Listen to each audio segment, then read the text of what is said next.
হরি হরি রাধে রাধে। জয় গোপাল সোনা, জয় তিরুপতি দেব, জয় ঠাকুর, জয় মা, জয় স্বামীজি, জয় শিব শম্ভু, জয় মা সরস্বতী, জয় গুরুদেব। কপি নিবেদন করেছি। আজ কারুইবেড়িয়া রামকৃষ্ণ সারদা সেবাশ্রমে গিয়েছিলাম। আমি অনেক শর্ট ভিডিও পোস্ট করেছি। সেখানে সাহিত্য সম্মেলনে লেখালেখির জন্য পুরস্কার দেওয়া হয়েছে। অনেকে গিয়েছিলেন ওখানে, যারা কবিতা লেখেন, সাহিত্য লেখেন বা আরও যা কিছু যাত্রা লেখেন। আমি গান লিখি, গানের সুর দিই, আপনারা জানেন। সেই গান কবিতার আকারেও পড়া যায়। তো সেখানে আমাকে লেখার জন্য সম্মান দেওয়া হয়েছে। আর আমি সেটা কবিতা হিসেবেও বলতে পারতাম, কিন্তু আমি গানটাই গাইলাম। সবার খুব ভালো লেগেছে। ওখানে প্রবহন পত্রিকায় আমার লেখা বেরোয়। যে লেখাগুলো আমি সুর দিয়ে গাই, সেই লেখাগুলোই কবিতার আকারে বেরোচ্ছে। কবিতার আকারেও সুন্দর করে পড়া যায়। আর কবিতাগুলোই তো সুর দিয়ে গান আকারে প্রকাশিত হয়, তাই না? সবার খুব ভালো লেগেছে। একজন বয়স্ক মানুষ বলছেন, হরি তো সব, হরির গান গাইলেন, খুব ভালো লাগলো, আপনি কি গান শেখান? আমি না, আমি নিজে লিখি, সুর দিই আর গাই। সবাই আমাদের যারা বয়সী, সমবয়সী, তারাও এসে খুব বলছেন ভালো হয়েছে। ছোট যারা, তারাও বলছেন। অনেক কবি সাহিত্যিক গেছেন আর কি, তাদের মধ্যে থেকে সবাই বলছে বা বলছেন। খুব ভালো লাগলো।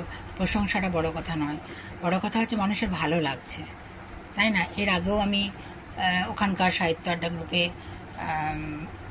আশিস বরণ সামন্ত স্যারের গানের কথায় সুর করেছি। সুরসাগরিকা সম্মান পেয়েছি আমি আরামবাগ গীতিনন্দন প্রতিষ্ঠান থেকে। কারুইবেড়িয়া রামকৃষ্ণ সারদা সেবাশ্রম থেকে গান লেখা, সুর দেওয়ার জন্য গীতিকার সুরকার হিসেবে পেয়েছি। ওখান থেকে জেনে কতুলপুর ব্লক থেকে আমাকে সাহিত্যিক সম্মান দিয়েছে। গানটাও তো সাহিত্য, লেখালেখি করি বলে। ভাষা দিবসের দিন আমি সবই পোস্ট করি ভিডিও, আপনারা জানেন। আপনাদেরকে আমি বন্ধু বলে ভাবি, আপনারা পাশে আছেন বলে আমি অনেকটাই এগোচ্ছি। সবার পাশে থাকাতেই কিন্তু এগোনো যায়, তাছাড়া যায় না। আর আজকেও ওখানে সাহিত্য সম্মেলনে আমাকে সম্মান দেওয়া হলো। এই দেখুন,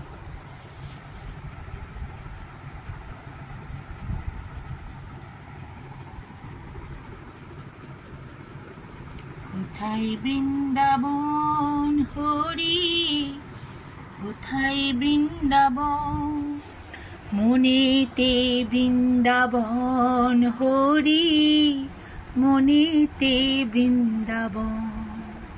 এই গানটি আমি গিয়েছি। ওখানে আরও সুন্দর লাগছিল। মাইক্রোফোনে গাইছিলাম তো, আমি তো এখানে শুধু এমনি গাই, কোনো মাইক্রোফোন নিই না। ভালো থাকবেন বন্ধুরা, এভাবে আমার পাশে থাকবেন। এই যে একটা মনে জোর পায়, এই যে সবার সামনে পরিবেশন করতে পারছি, এটা কিন্তু এই সাহসের জন্য। আমি ইউটিউবে যে গাই, হ্যাঁ, বা পুরো আপনাদের সামনে পরিবেশন করি, সেজন্য আমি এখানে পাড়ার ফাংশনেও গাইতে পারি, বা ওখানেও গিয়েও গান করে এলাম।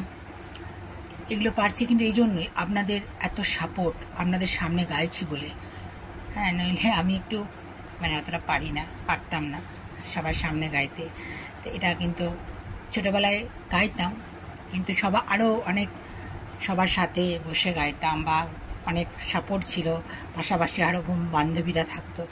এখানে আমি একাই যে আপনাদের সামনে গাইছি, এটার জন্যই পারছি কিন্তু এতটা সাহস। ভালো থাকবেন বন্ধুরা, আনন্দে থাকবেন, সুস্থ থাকবেন এবং শান্তিতে থাকবেন।